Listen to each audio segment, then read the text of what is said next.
Today we're going to make sausages, and this week we were lucky enough to be able to go camping for a few days, so we decided why not bring the cast iron pan, cook some of the sausages over the open fire.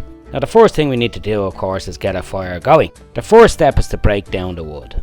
We use our big knife here. The campsite we're at insists that we purchase the wood from them so as not to introduce any foreign pests in firewood we bring along. Killing dried and seasoned so it lights in no time. The first thing we do is split down a couple of the logs into small little sticks for our kindling. Then we get a bigger stick that we'll add to fuel the fire, and finally we're going to put our logs on top.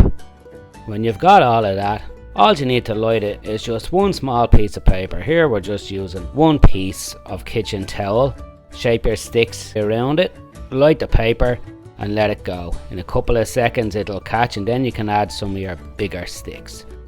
When that's burning nicely, add on your logs. Now if you want to keep your fire roaring, you'll need to add more logs as the others burn down. But in order to cook on our fire, we'll need to let this burn down into charcoal. That way we can place the pan right onto the fire. Now when your fire looks similar to ours, we can put our cast iron right on it, let that heat for a few minutes. Now that it's hot, we can add a little bit of oil and add in our sausages. We check them every few minutes and turn them when they're nicely browned. It's hard to get them brown on all sides, but do your best to turn them and keep them sitting in an upright position. If you ask any immigrants from Ireland who are now living in America what they miss most about home, after friends and family, they always say the food. You'll hear the retort of, "You can't get a decent sausage over here.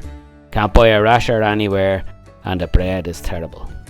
However, we were lucky enough to find a shop down the road. Believe it or not, it's a 7-Eleven, and the owners import a lot of Irish meat products and biscuits and teas and stuff like that. And when they're done, they look like this. You have a nice pan of Irish sausages here. We had ours with some baked beans and mashed potatoes. If you want to know how to make these mashed potatoes, we've got a video for you on that.